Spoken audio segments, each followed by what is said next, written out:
How's everybody today? Good. Well, we had good work at practice today. I think the players are focused on what we need to do, and the focus needs to be on, great preparation from this time forward in terms of not necessarily practicing more, but sometimes less is more in terms of practice, but the mental preparation, watching film, understanding what the other team does, understanding the plan. This is a great competitive venue, the SEC championship, in a great environment against a really, really good team, and I think that, we all want to try to get ready to do our best. So, winning the SEC is something that's very, very meaningful, I think, to a lot of people, and certainly to the players on our team.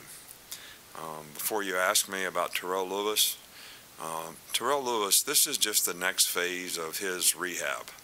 All right, every player goes through, okay, I can straight line run, I can run on the treadmill, all right, I can start to cut, now I can start to do football-related type stuff, but that does not at all mean that he's been cleared to play football, or even has it been discussed that he will play football. So this is just the next phase of his rehab in terms of what he needs to start doing. And when he passes this phase, then we'll go to the next phase. And it's a medical decision as to when, he might be ready to play. But it's certainly not anytime soon in terms of the game coming up for sure. So we don't really have anybody else that didn't practice today that has injury issues. I know that Terrell's put in a lot of work, but what does it say about your medical staff and training staff just that he's actually on the field less than 5 months after tearing his ACL? Well, I think that, most of the time he's pretty much on schedule for, what our expectation or what most people's expectation would be. I think all he's doing is some individual drills. He's not really doing any football-related contact or anything like that. I think we have an outstanding medical staff. Dr. Kane, Dr. Andrews, the whole team of people here, Jeff Allen, all the training staff, not only do a really good job of taking care of our players, but they do a really good job in rehab with the players and work in conjunction with Coach Cochran to try to get guys where they need to be so they have an opportunity to get back on the field and be productive as soon as it's safe for them. You look at key factors like third down, explosive plays, turnover margin. How well matched are these two teams? Well, I think the things that you just talked about are obviously things that have a pretty significant impact on winning and losing. I think two teams are in a championship game because they've done a good job in both of those areas, all the three of the areas, and that's why they're very successful. So I'm not really ever sat down and made a comparison. I know that we've been on our defense to get more turnovers in the last few games, and there was a period of time in there where I thought the ball was on the ground too much, but it was better in the last game. So, we made a lot of explosive plays, but we also gave up a few, and that's something that we need to get cleaned up. This isn't about the game, but I'm just wondering, have you had a chance to talk to Reuben Foster at all lately? And also, what do you think about him getting another chance with Washington? I have not talked to Reuben. I don't know really much about the situation. Anything that we can do to help Reuben or support Reuben in any way, I think he knows that we're here for him. I love to see our guys make good choices and decisions and do the right things, and hopefully people can help Reuben do that in the future so he can have an outstanding career. But I have not talked to him, no. How much has the catapult system affected and changed your thinking as far as scaling back practices, and also how has it also been implemented in changing the prescribed timetables from recoveries from injuries, say like the Terrell Lewis injury? I really don't know the scientific answer to the rehab part of it, but we have always monitored sort of how our players are going when it comes to explosive movements, individually, collectively, by position, and then overall as a team. And, that sort of tells me that we need to cut back, we need to do more, we need to condition more if it's not going in the right direction in the other way.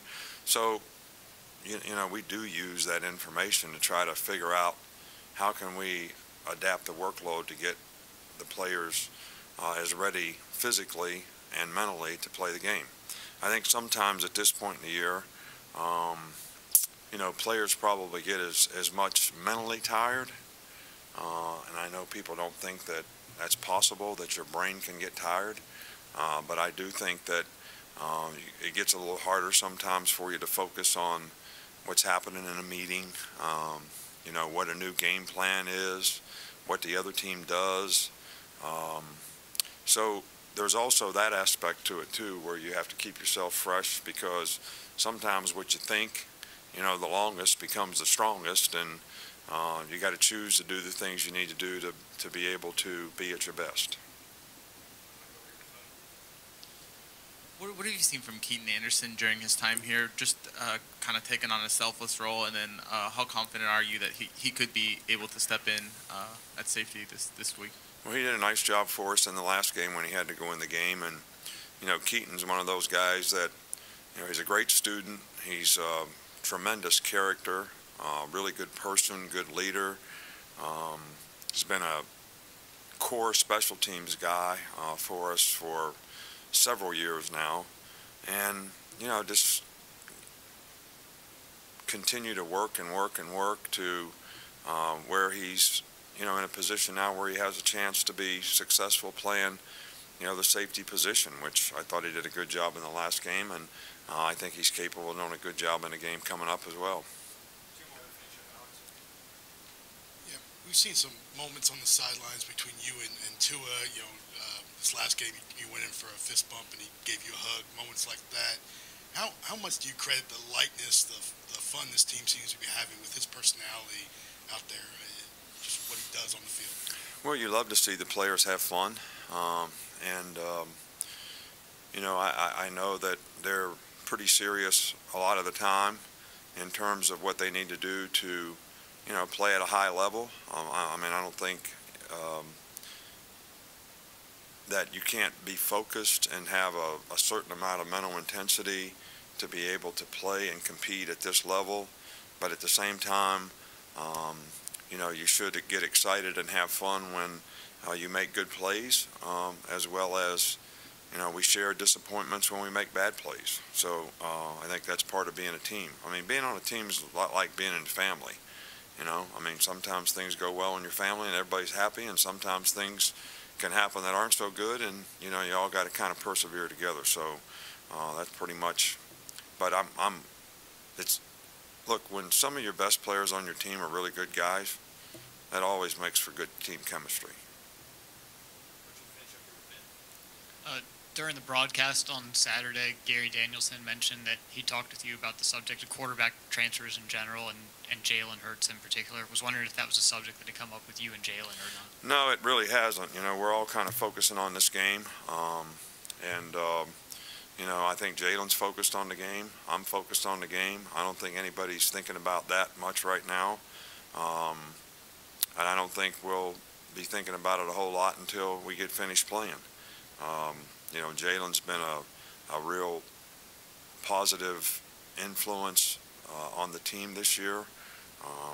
He's really handled this like as professionally as anyone could ever expect anyone to.